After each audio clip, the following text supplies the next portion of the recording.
bienvenidos amigos televidentes una vez más a su programa Pescadores de Hombres. Le habla su servidor José Tomás, Elmer Rafael y Carlos Flores. Juntos queremos compartir con ustedes en esta temporada el tema El Espíritu Santo y la Iglesia. Estamos aquí desde la parroquia San Pedro Apóstol de Diriá.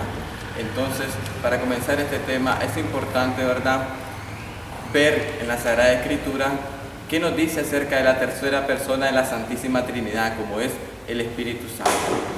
En la Sagrada Escritura aparecen tres nombres fundamentales con el cual se identifica la tercera persona de la Santísima Trinidad. El primero es Espíritu Santo. Y nosotros tenemos que ver bien aquí que el Espíritu, las tres personas son Espíritu y son santos. Al mismo tiempo se revela como Dios amor. En la primera carta del apóstol San Juan, capítulo 8, Dios es amor. Las tres personas son amor puro, infinito amor, omnipresente, omnisciente.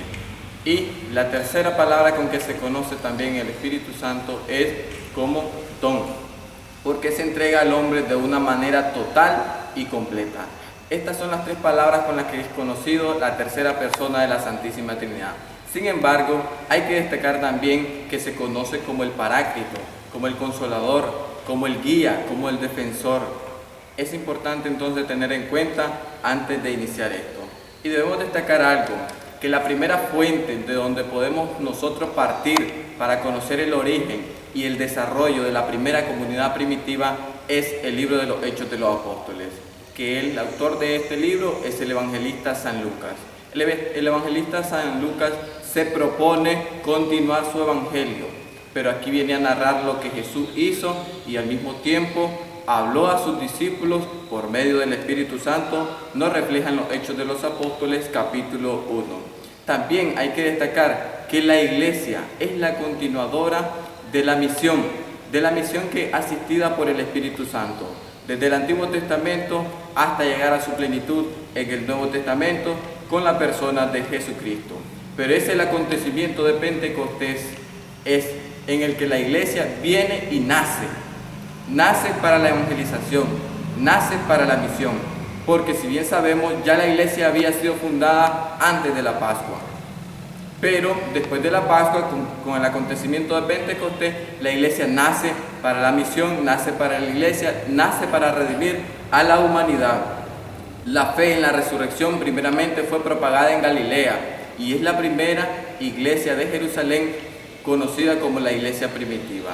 Es la iglesia madre y esta iglesia también tiene sus propias características.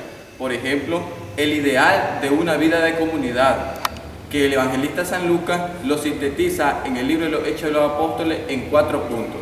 Se reunía para perseverar en la enseñanza de los apóstoles, para vivir en comunidad, para la oración y para la fracción del pan. Eso lo podemos encontrar en el libro de los Hechos de los Apóstoles, capítulo 2. También tenían una altísima idea de la vida fraterna. Dice que todos tenían un mismo corazón y todos tenían una sola alma. Nos refleja también el libro de los Hechos de los Apóstoles, capítulo 4. Pero ¿dónde, en qué lugar celebraban ellos el culto? Pues los primeros cristianos tenían 2 lugares donde celebrar el culto. Primeramente en el templo, en donde ellos se unían a las oraciones judías. Y en segundo lugar, en segundo momento, también tenían las casas particulares, en donde se realizaba propiamente el culto cristiano.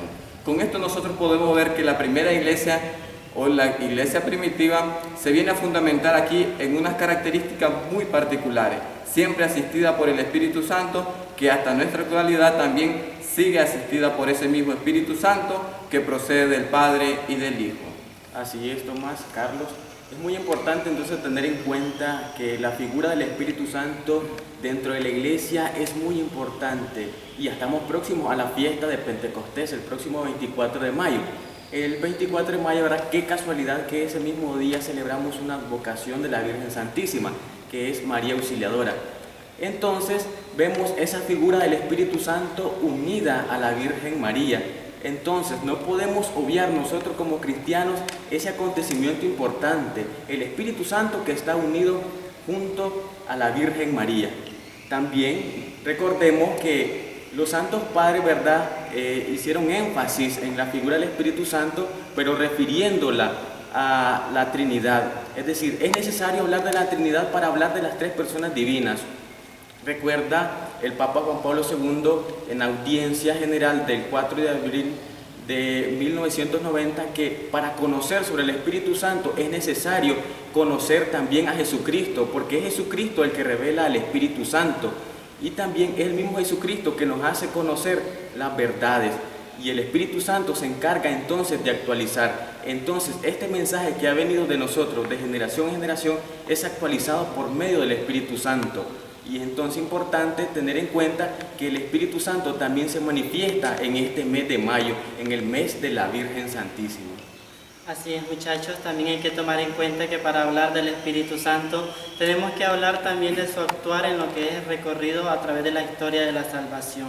Encontramos ya esta figura del Espíritu Santo en los inicios de la creación, en lo que es el Génesis, en el capítulo 1, versículo 2, donde se nos dice que el Espíritu Santo, que el Espíritu de Dios aleteaba sobre las aguas. Encontramos entonces ya a esta figura del Espíritu en lo que es los inicios de la creación, en lo que es el inicio de la historia de la humanidad. El Espíritu Santo va a ser también el que va a suscitar líderes dentro de la comunidad, dentro del pueblo de Israel. Es así donde encontramos a Moisés, a Josué y posteriormente vamos a encontrar a todos los jueces suscitados por este mismo Espíritu. Llegamos al tiempo de los profetas y rezamos en el credo a la hora de hablar sobre el Espíritu Santo. Creo en el Espíritu Santo, Señor y dador de vida, que procede del Padre y del Hijo, que con el Padre y el Hijo recibe una misma adoración y gloria y que habló por los profetas. Entonces es el Espíritu Santo el que suscita en lo que es la persona del profeta el anhelo o lo toma como instrumento para llevar a cabo una misión específica y en este caso alentar al pueblo de Israel, alentarlo en la esperanza, en la historia de su salvación. Llegamos al Nuevo Testamento y encontramos la obra más grande del Espíritu Santo y tal vez de la misma creación, como es la encarnación. En la Anunciación, cuando la Virgen María pregunta al ángel cómo podrá hacer esto, puesto que no conozco varón, el ángel le responde: el Espíritu Santo descenderá sobre ti y la gracia del Altísimo te cubrirá con su sombra. Un momento entonces importante en la historia de la salvación y desde luego la obra cumbre del Espíritu Santo. Encontramos también a esta figura del Espíritu Santo en diversos momentos en la historia de Jesús. Lo vamos a encontrar en su bautismo cuando desciende en la figura de una paloma. Lo vamos a encontrar en su transfiguración cuando Jesús es cubierto por una nube. Y así vamos a encontrar a esta figura en los diversos momentos de la vida de Jesús. Pero es en el libro de los Hechos de los Apóstoles, en el capítulo 2, que ya lo mencionaban mis compañeros, donde vemos esa efusión del Espíritu Santo a los apóstoles y a la Virgen María.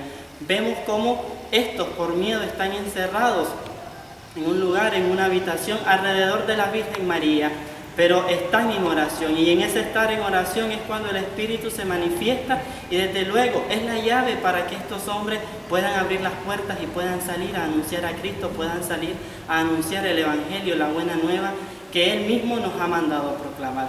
Entonces el libro de los Hechos de los Apóstoles nos narra el origen de lo que es sobre todo la iglesia primitiva, un hecho importante dentro de la vida del cristianismo porque de esta forma es como nosotros hoy en día vamos a poder hablar de una iglesia fundada en la figura de Jesucristo, en la figura de los apóstoles y desde luego es la forma como vamos a hablar de una iglesia en salida, de una iglesia misionera, como la está pidiendo hoy el Papa Francisco y que desde luego se ha configurado desde los inicios como una iglesia de puertas abiertas, como una iglesia en salida.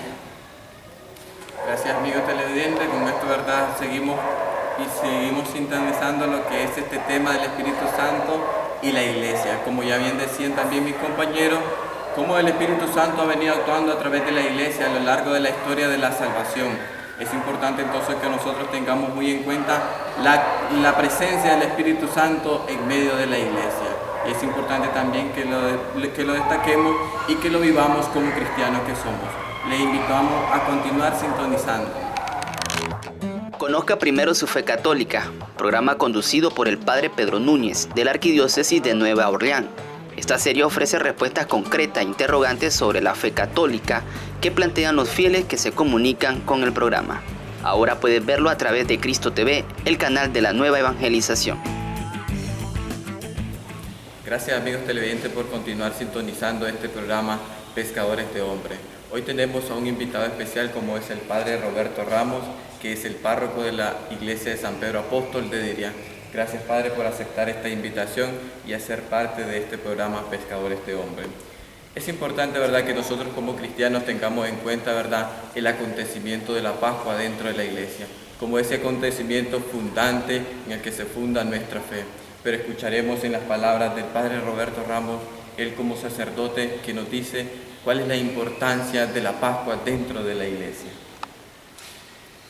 Bien, saludos a todos los televidentes del canal Cristo TV, canal 48. Esta pregunta empezó a raíz del Concilio Vaticano II. ¿Qué importancia tenía la Pascua para la Iglesia? Y saben que lo primero que la Iglesia renovó en el Concilio Vaticano II fue la liturgia. Y dentro de la liturgia, la Pascua. Porque la Pascua no se celebraba como se celebra ahora. Se le daba menos importancia, casi era una misita así rápida hasta aquel día, y luego el concilio pues se vino recuperando grandemente. ¿Por qué es importante la Pascua para la vida del cristiano? Saben que la Eucaristía nuestra, la Eucaristía cristiana, tiene sus raíces en la Pascua hebrea. Si nosotros queremos entender la Eucaristía cristiana, tenemos que ir por fuerza a la fuente de la Pascua hebrea. La Pascua hebrea, que es una palabra, el pesar, que quiere decir el pasar en alto, pasar por alto, es el paso del Señor. Y por eso es muy importante esta celebración. En Éxodo, creo que el capítulo 12, ahí habla cómo celebrar la Pascua. Ahí están los fundamentos de la Pascua judía. Y habla de toda la noche.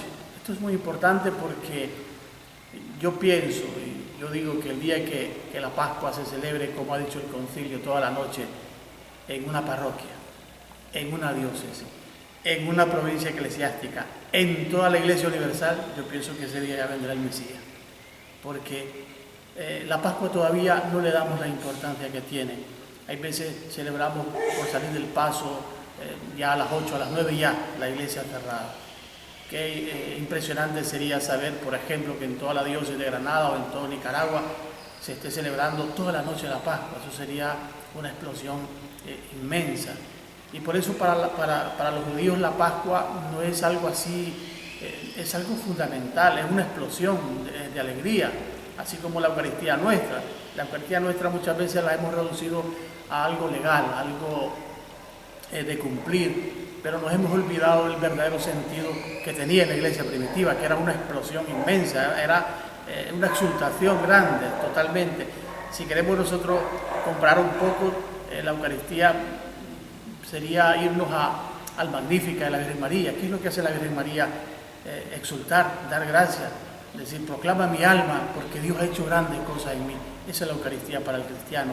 Venir a la Eucaristía ya no es por cumplir, porque me tengo que confesar si no voy a misa, no, es venir a disfrutar de la Eucaristía. Entonces es muy importante porque para el pueblo judío era la vida y es la fiesta más grande. Igualmente para nosotros los cristianos, la Eucaristía, que bebe de la Pascua hebrea.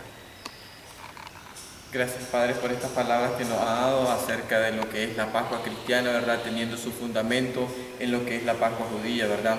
Gracias, le agradecemos, ¿verdad?, por estas palabras que nos ha dado, y debemos también de ser conscientes nosotros como cristianos de la importancia de la Pascua cristiana, que tiene su fundamento en la Pascua judía. Si bien sabemos nosotros, nuestras raíces, como nos decía el Padre, están en la Pascua judía. Tenemos que volver a la Pascua judía para verdaderamente comprender nuestra Pascua cristiana, y así poderla vivir, sobre todo el día de la vigilia pascual. Gracias amigos televidentes, les invitamos a continuar sintonizándonos en este su programa. Cara a Cara, programa conducido por el reconocido periodista Alejandro Bermúdez, director de EWTN Noticia. Nos presenta semana a semana, acompañado por un experto en la materia, todos los temas de actualidad, desde el punto de vista de nuestra fe católica. Cara a Cara. Véalo por Cristo TV, el canal de la nueva evangelización. Gracias amigos televidentes por continuar sintonizándonos en este su programa Pescadores de Hombres. Hoy vamos a tratar un aspecto muy importante dentro de la iglesia, como es la obra del Espíritu Santo y la misión de la iglesia. Es importante, ¿verdad?, tener en cuenta antes que lo vamos a fundamentar sobre las fuentes de la revelación, como es la Sagrada Escritura, el Magisterio y la tradición. Como ya bien sabemos y hemos venido hablando, ¿verdad?, la tercera persona de la Santísima Trinidad es la persona que más se desconoce dentro de la iglesia. ¿Cuál es la misión de la tercera persona de la Santísima Trinidad? En definitiva, es la glorificación del Padre. Es glorificar al Padre a través del Hijo. Y aquí en donde esta persona, la Santísima Trinidad, viene a dar a conocerlo a través de los apóstoles y a través de su iglesia. La iglesia que es la que continúa esa obra salvífica dentro de la misma iglesia. Y debemos de destacar ante todo que es la persona de Jesucristo quien nos da a conocer al Padre, al Hijo y al Espíritu Santo. Por medio de la persona de Jesucristo nosotros podemos acceder, aunque no en su totalidad, podemos acceder al misterio de la Santísima Trinidad. En el Antiguo Testamento debemos destacar que el pueblo de Israel no tenía una visión clara de lo que es la Santísima Trinidad. Sin embargo, se puede atisbar un poco lo que es la figura del Espíritu Santo en el Antiguo Testamento. Ya desde el Génesis, el capítulo 1, nosotros nos damos cuenta, y si leemos la Sagrada Escritura, nos refleja que el Espíritu aleteaba sobre la faz de la tierra. Asimismo, es ese mismo Espíritu el que impulsa a Sansón. Asimismo, está presente en los jueces, en los reyes. Asimismo, en la obra de Moisés y los 70 ancianos. Y es el mismo Espíritu quien inspira a los profetas para anunciar y denunciar todo lo que en el antiguo pueblo de Dios se estaba viviendo. Como bien sabemos, ¿verdad?, el Antiguo Testamento ya prácticamente nos viene a prefigurar la figura del Espíritu Santo, que en el Nuevo Testamento ya viene a tener su pleno cumplimiento en la persona de Jesucristo. Y es así como entramos al Nuevo Testamento. Principalmente los evangelios nos vienen a hablar de la persona de la Santísima Trinidad. Empezamos por el evangelista San Lucas. Todo el capítulo del evangelista San Lucas nos viene a dar pautas, nos viene a reflejar ese Espíritu Santo que nosotros antiguamente ya veníamos reflexionando. También el Espíritu Santo quien encarna al Hijo en el vientre, en las entrañas de María Santísima. También es el Espíritu Santo el quien revela a Isabel, quien revela también a Zacarías y a Simeón. Todos estos acontecimientos los encontramos en el primer capítulo del evangelista San Lucas. Asimismo, ese mismo Espíritu quien en el río Jordán habla a través del Padre y en el Hijo. Y de esta manera se refleja claramente las tres personas. El Padre quien dice: este es mi Hijo en quien tengo mi complacencia. El Hijo que se hace bautizar por Juan el Bautista. Y el Espíritu Santo que se presenta en forma de una paloma. Es importante entonces que nosotros tengamos muy presente esto. Al mismo tiempo, es el mismo Espíritu quien después de bautizado a Jesucristo lo impulsa a ir al desierto. Y una vez que lo impulsa a ir al desierto, lo capacita para iniciar su misión evangelizadora como profeta. Al mismo tiempo, es importante destacar que todos los milagros que Jesús hace para reflejar así su mesianismo están impulsados y están avalados por la presencia del Espíritu Santo, que es en definitiva parte de la Santísima Trinidad.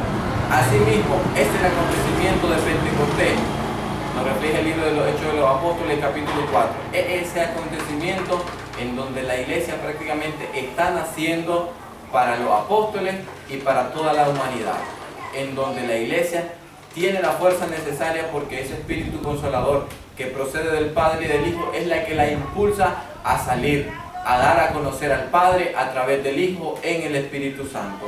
Entonces es importante que nosotros a partir del bautismo tengamos muy en cuenta esto, que nosotros fuimos bautizados bajo la Santísima Trinidad. Padre, Hijo y Espíritu Santo, y de allí somos capaces para anunciar a Jesucristo. Por eso nosotros podemos ver la relación que existe entre el Antiguo y el Nuevo Testamento. Ya el Antiguo prefiguraba la figura de la Santísima Trinidad, que tiene su cumplimiento en la persona de Cristo. El acontecimiento de Pentecostés, que es donde el Espíritu Santo le da la fuerza necesaria a la iglesia para salir. Y desde ese acontecimiento entonces nosotros lo tomemos como algo propio que se nos ha dado y que se nos sigue dando día a día en nuestra iglesia. Así es, José Tomás.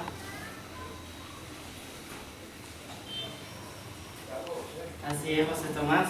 Hablar también del Espíritu Santo y la misión en lo que es la iglesia implica hablar también desde lo que es el magisterio. A través de la historia de la iglesia podemos encontrar diversos documentos que nos hablan de la acción del Espíritu Santo a través de la vida de la iglesia. Y en ellos podemos ver que la iglesia siempre ha dejado claro y siempre mantiene que el Espíritu Santo es el que anima y el que impulsa a la iglesia a la misión. Es el Espíritu Santo el que precede, el que hace y el que está después de la misión presente en todo el actuar de la vida de la iglesia.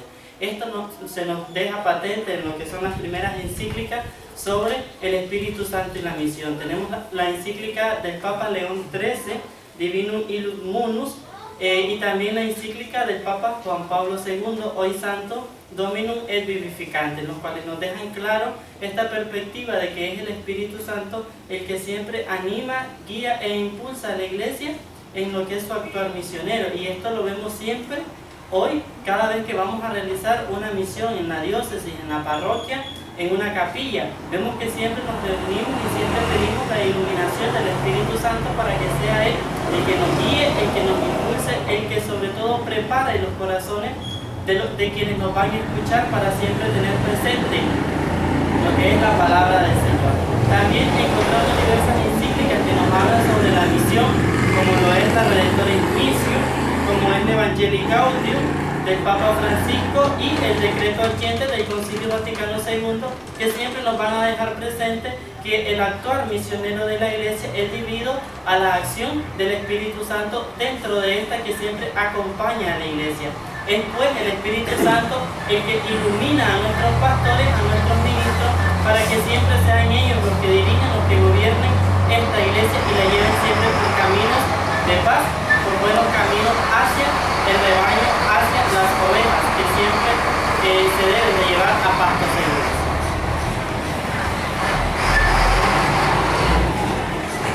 No podemos olvidar entonces la tradición de la iglesia, que es muy importante a la hora de definir a la tercera persona de la Santísima Trinidad, del Espíritu Santo.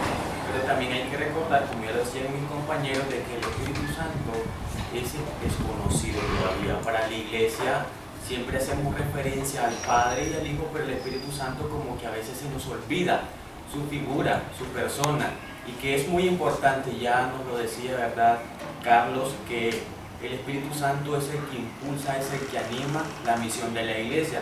Pero ¿por qué es importante entonces la figura del Espíritu Santo para la tradición de la iglesia, pero para los apóstoles?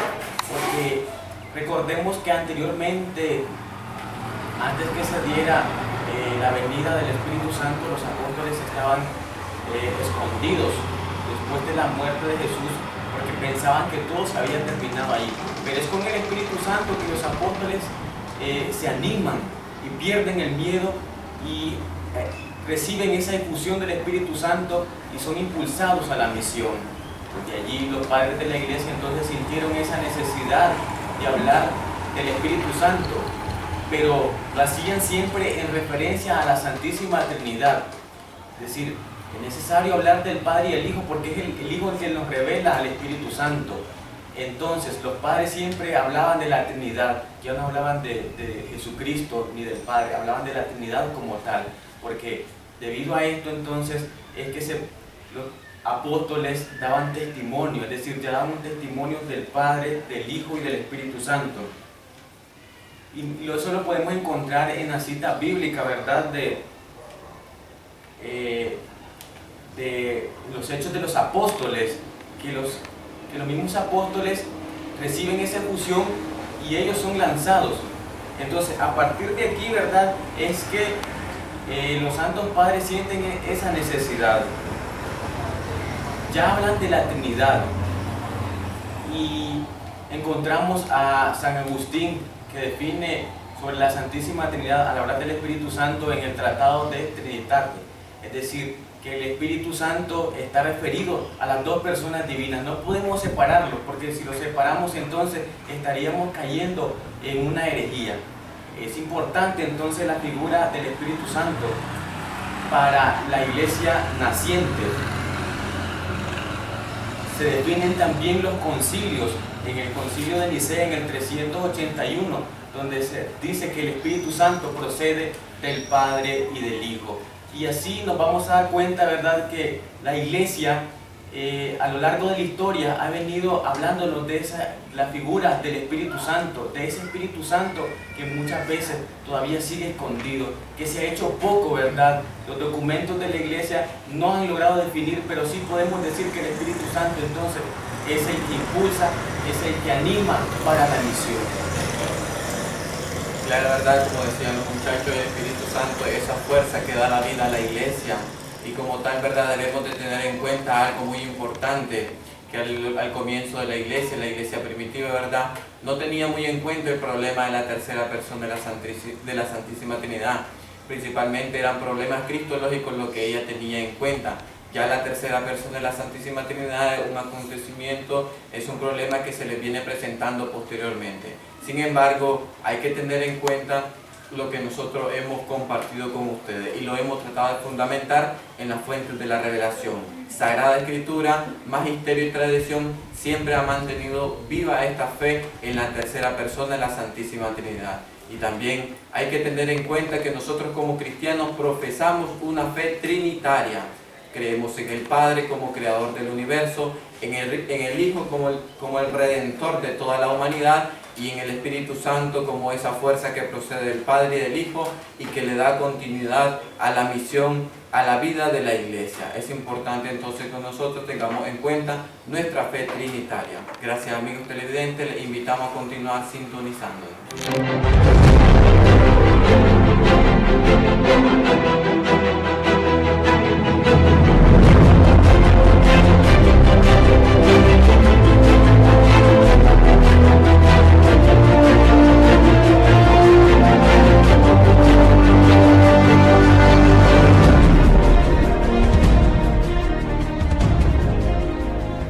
Gracias, amigos televidentes, por continuar sintonizándonos y seguir compartiendo juntos, ¿verdad?, este tema muy bonito, muy enriquecedor como en la vida de la iglesia.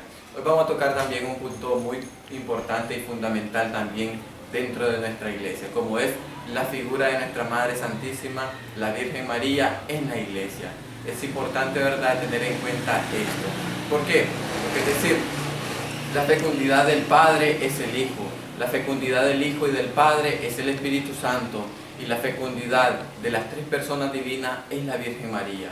En este caso, la Virgen María tiene una figura, tiene una misión muy importante dentro de lo que es la salvación de la humanidad, dentro de lo que es el peregrinar de la iglesia hacia la iglesia triunfante. Es importante que nosotros tengamos muy en cuenta esto. Ya la carta a los Romanos capítulo 5 nos pone énfasis en esto, en la colaboración que María presta en la obra de la salvación. Si por un solo hombre entró el pecado en el mundo, por un solo hombre viene la salvación al mundo. Si por una mujer entró el pecado en el mundo, también por una mujer, que es la Virgen María, entra la salvación al mundo. Todos los méritos de nuestra Madre Santísima, la Virgen María, son por su Hijo Jesucristo. Ella es exalzada, ella es elevada, y también al mismo tiempo ella es humillada por cooperar en la obra de la salvación de nuestro Señor Jesucristo. Ya el evangelista San Lucas también nos pone énfasis en esta cooperación que ella hizo para esta obra de la salvación, cuando ella acepta, cuando ella dice, sí, he aquí la esclava del Señor, cuando ella acepta todo el plan de salvación que desde antiguamente ya venía anunciado por los profetas. En María se cumple esa obra redentora, por cooperar, por colaborar en la misión de la iglesia, en la obra de la salvación. Al mismo tiempo, María, dentro de la iglesia, es un modelo de servicio, es un modelo de humildad, es un modelo de entrega, es un modelo de madre, porque al ser la madre de Jesucristo también es nuestra madre, porque nosotros somos hijos en el Hijo. Es importante entonces que nosotros veamos en la Virgen María esa figura maternal, que a lo largo de la historia de la salvación también ha sido prefigurada y ha sido visto desde los comienzos de la historia como esa madre que acompaña, que guía, que cuida a la misma iglesia de su Hijo Jesucristo. Hablar de la Virgen María, de la figura de María en lo que es el magisterio de la iglesia, es hablar también de un campo muy vasto. Tenemos por lo menos lo que son los 4 dogmas marianos, muy extendidos en lo que es toda la iglesia. Encontramos el primer dogma mariano como es la maternidad divina, es decir, hablar o decir que la Virgen María es Madre de Dios, uno de los primeros dogmas marianos definidos allá en el año 431 en lo que fue el Concilio de Éfeso. Después hablamos de lo que es el dogma de la virginidad de María. Si bien es cierto, no encontramos un texto claramente o una bula, una constitución de este dogma, encontramos sí ya las primeras voces de que María es virgen antes, en y después del parto con San Ignacio de Antioquía allá por el año 107. Santo Tomás lo va a retomar también y lo va a decir, y será el Papa Pablo IV el que lo reconfirme en lo que es el Concilio de Trento, en lo que es el 1 de agosto de 1555. El dogma de la Inmaculada Concepción, un dogma muy conocido ya por todos nosotros. La Virgen María en su advocación de la Inmaculada Concepción es patrona de nuestro país, patrona de Nicaragua. Sabemos muy bien que este dogma fue definido con la declaración o la Constitución Ineffabilis Deus en el año 1854. Esto nos viene a confirmar sobre todo que la Virgen María fue concebida sin pecado original. Y el cuarto dogma, el dogma de la Asunción de la Virgen María, fue declarado por el Papa Pío XII el 1 de noviembre de 1950 bajo lo que es la bula Munificentissimus Deus. Estos 4 dogmas entonces revelan la realidad de la Virgen María dentro de lo que es el magisterio de la iglesia. También dentro de este mismo magisterio vamos a encontrar diversos títulos con los cuales llamamos a la Virgen María. Por ejemplo, María, Madre de todos los creyentes. Por ser Madre de su Hijo Jesucristo, es Madre también de todo el cuerpo místico de Jesucristo. El cuerpo místico somos nosotros, entonces es también Madre de todos nosotros los creyentes.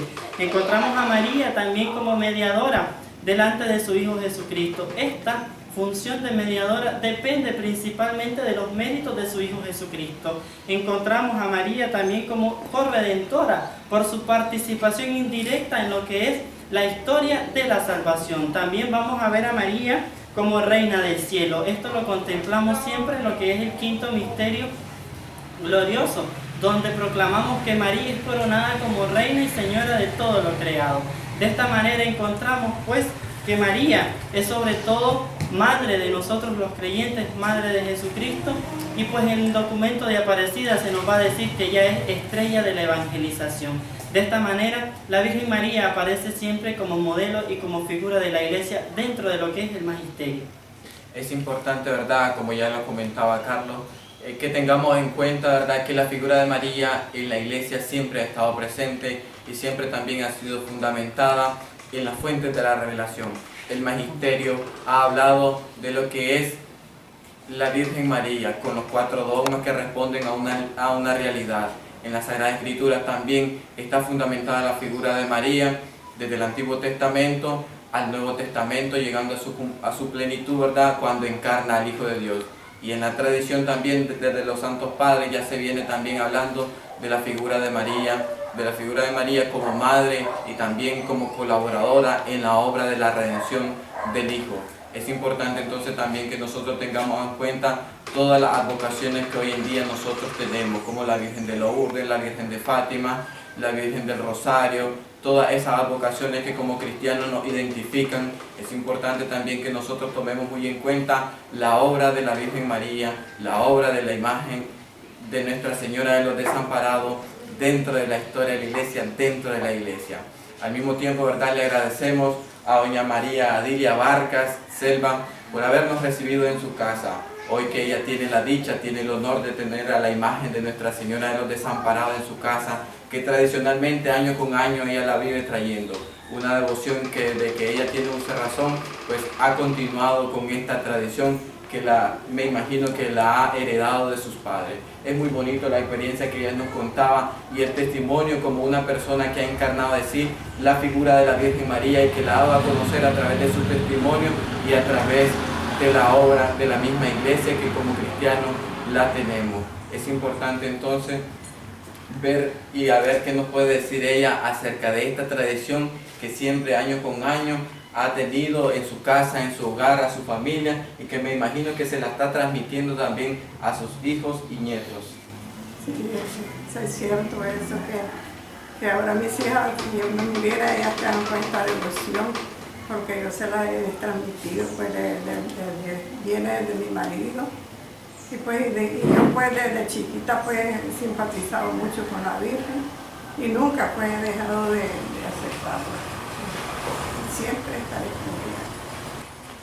Es importante entonces como nosotros vemos reflejado en Doña María Dilia esa devoción a nuestra Madre Santísima. Ya es una señora que ha experimentado la presencia de la Virgen María a lo largo de su vida y también cómo ha experimentado que la Virgen María la ha llevado hacia el conocimiento de Jesucristo. María no es el culmen de nuestra fe, no, María es la que nos lleva a Jesucristo como esa que también colaboró en la obra de la redención. Entonces es importante que nosotros tomemos estos testimonios como el de Doña María para que nosotros propaguemos, acrecentemos y así cimentemos nuestra fe en Dios Unitrino, pero también en nuestra Madre Santísima. Gracias amigos televidentes por continuar sintonizando este programa.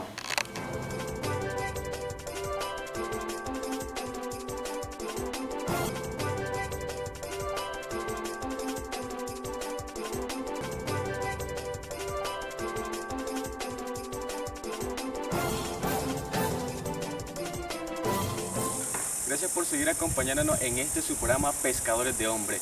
Para hablar un poco sobre la tradición de la Iglesia y la Virgen María tenemos como invitado al Padre Mario Campos, rector del Templo San Francisco de Asís de Granada. Padre Mario, muchas gracias y queremos entonces que nos conteste unas preguntitas acerca de la tradición de la Iglesia y la Virgen María. ¿Qué nos puede decir, Padre Mario, sobre la figura de la Virgen María en la tradición de la Iglesia? Buenos días a los televidentes, un saludo cordial. Hablar de tradición es hablar de transmisión. Desde un primer momento, desde los orígenes, desde aquella iglesia naciente en Pentecostés, la figura y la misión de la Santísima Virgen María ocupan un lugar relevante. Baste decir que ella es la que mantuvo la fe en aquellos momentos de oscuridad y orfandad en la iglesia, y ya testimonios de un culto continuo y continuado ahí desde los orígenes, del principio, hasta llegar a la definición del dogma de su maternidad divina, que creo yo que es lo más importante. Todo en ella está ordenado a ser madre de Cristo. Y si es madre de Cristo, es también madre de la iglesia, que es la gran familia de Cristo. Por lo tanto, el puesto que ocupa es importantísimo, primordial, podríamos decir, hasta el punto pues de poderla llamar madre de la iglesia también. Padre Mario, ¿qué nos puede decir acerca de la piedad popular aquí en Nicaragua, pero de manera concreta aquí en la diócesis? ¿Cómo el pueblo diocesano vive estas tradiciones que vienen heredadas? Bien, la piedad popular, que antes se llamaba religiosidad popular, pero ahora en un nuevo enfoque se llama piedad popular, consta de un determinado conjunto de gestos, ritos, expresiones particulares que buscan a Dios y quieren alimentar y fortalecer la fe misma. Entre estos gestos están las romerías, las procesiones, los santuarios, los exvotos, y en nuestra diócesis somos privilegiados, porque el misterio de la pura y limpia concepción de la Virgen, que nos enseñaron a reconocer y amar los frailes franciscanos, ocupa un lugar tan importante que la Inmaculada Concepción es patrona no solo de la ciudad sede, que es Granada, sino también de la catedral y de la misma diócesis. Una devoción que se concreta en una imagen preciosa que todos nosotros conocemos y que preside pues la vida, el ir y venir de toda la ciudad, de toda la diócesis, desde la Santa Iglesia Catedral. La piedad franciscana, la espiritualidad, mejor dicho, franciscana, hace énfasis en la humanidad de Jesús. Francisco de Asís se da cuenta que en los tiempos que vive el pueblo estaba alejándose poco a poco de la iglesia, o sea, la masa popular miraba con recelo, ¿no? por muchas circunstancias. La jerarquía estaba totalmente ajena al sentir del pueblo, los cultos eran fríos, rituales, con lugares de honor para la gente pudiente. Entonces él intuye que parte y raíz de ese problema de alejamiento de la gente es una iglesia distante, y por lo tanto propone no un Cristo majestuoso, no el Pantocrátor glorioso, sino el Cristo humilde que nace despojado en Belén y que subirá también a la cruz despojado, y que nació de María Virgen, y por lo tanto insistirá muchos siglos antes de que el dogma de la Inmaculada Concepción fuera definido en ese misterio. Hará énfasis prácticamente en ese privilegio de que la Santísima Virgen María fue concebida sin pecado original, y que es lo que la carta que hoy nos distingue a nosotros con nuestra cédula espiritual, podríamos decir. No se concibe a un cristiano católico nicaragüense que no sea mariano. Y ahí está diciembre para atestiguar, y está el mes de mayo que estamos comenzando también, que en muchas partes pues está decaído, ¿no? Pero por ejemplo, usted se va a la isla de Ometepe y ahí el fervor mariano concretizado en esos arreglos bellos de la iglesia diario y la participación masiva del pueblo sigue intacto. Entre nosotros se ha perdido. En mayo pues tenemos en la diócesis, podríamos decir, dos fiestas muy importantes. La fiesta de María Auxiliadora, que no solamente pertenece al ámbito de los salesianos, ni Don Bosco ni María Auxiliadora son propiedad de los salesianos, son patrimonio de la humanidad, podríamos decir, ¿no? Y la fiesta de la Virgen Nuestra Señora, Madre de los Desamparados, en el municipio de Diriá, donde precisamente está enclavado nuestro seminario mayor diocesano. Habrá diferencia en cuanto a las expresiones, porque hablar de piedad mariana es hablar también de piedad popular, ¿no? Y prácticamente la mayor expresión, podríamos decir, de piedad popular se concretiza en lo que llamamos las fiestas patronales, ¿sí? Y las fiestas patronales son una ocasión preciosa para aglutinar a las personas, para que tantos vigores dispersos, como decía el poeta, se unan. Es admirable ver la cantidad de gente trabajando en la confección de una enramada, de los alimentos que se van a repartir, de los adornos del templo, del arreglo de la imagen, en fin, todo eso crea lazos enormes de comunitariedad, de comunicación, ¿no? De compartir, que son valores que desgraciadamente en una cultura tan globalizada como la nuestra, vemos que en otras partes se va perdiendo de manera tan acelerada. Por lo tanto, son también rasgos culturales y rasgos de identidad. Pero ya el Papa Pablo VI, en aquella exhortación Evangelii Nuncianti número 48, decía que la piedad popular, muchas veces considerada como menos pura y a veces despreciada, constituyen hoy el objeto de un nuevo descubrimiento ya generalizado. Tiene sus límites, pero son más las cualidades que las limitantes.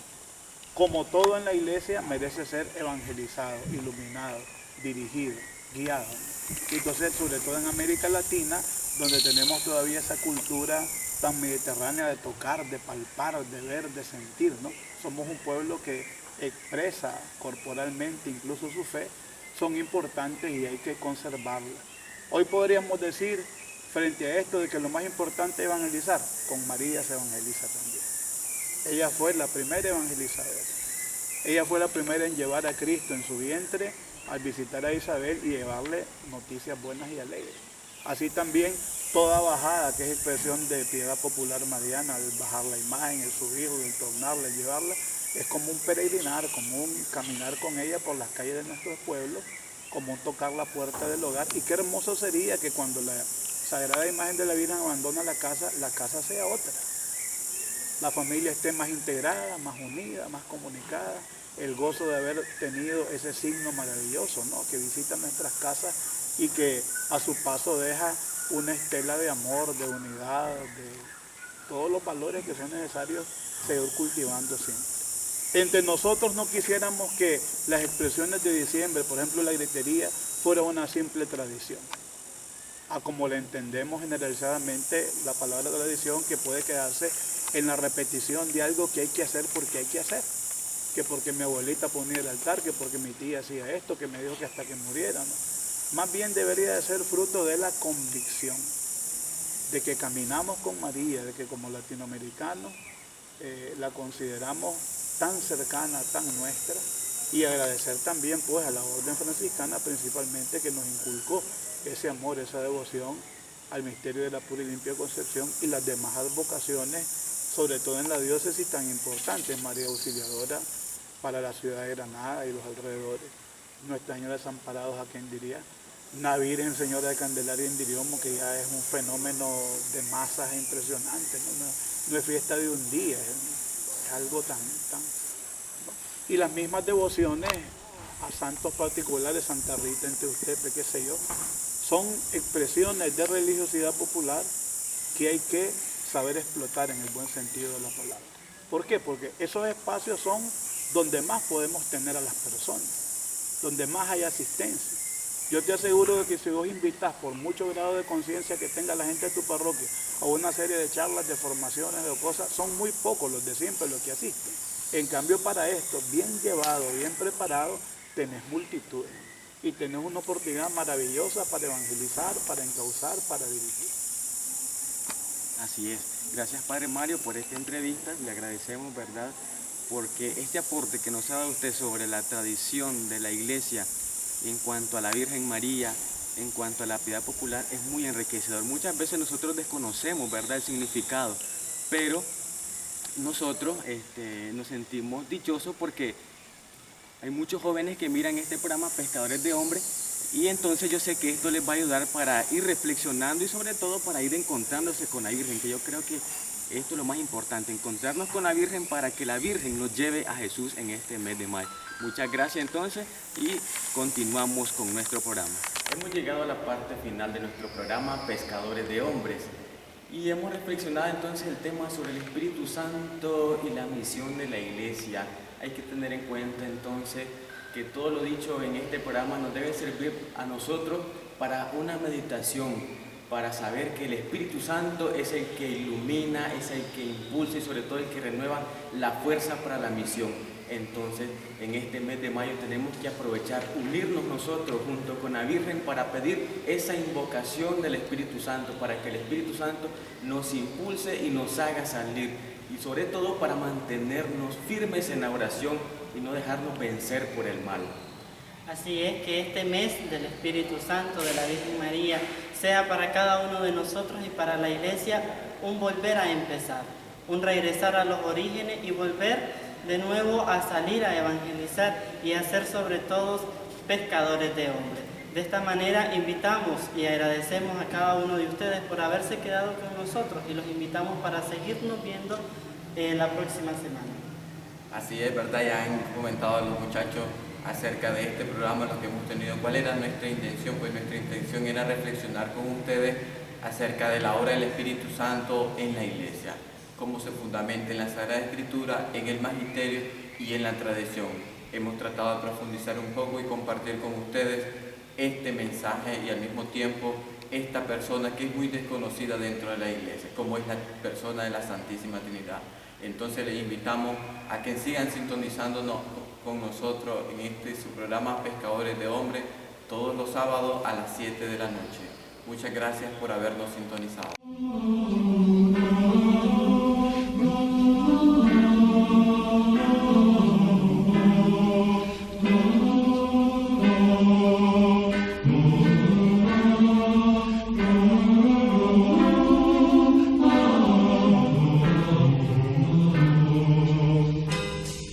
Una noche de sudor en una barca en pleno mar, mientras el día amanece ya, aún tus redes vacías están.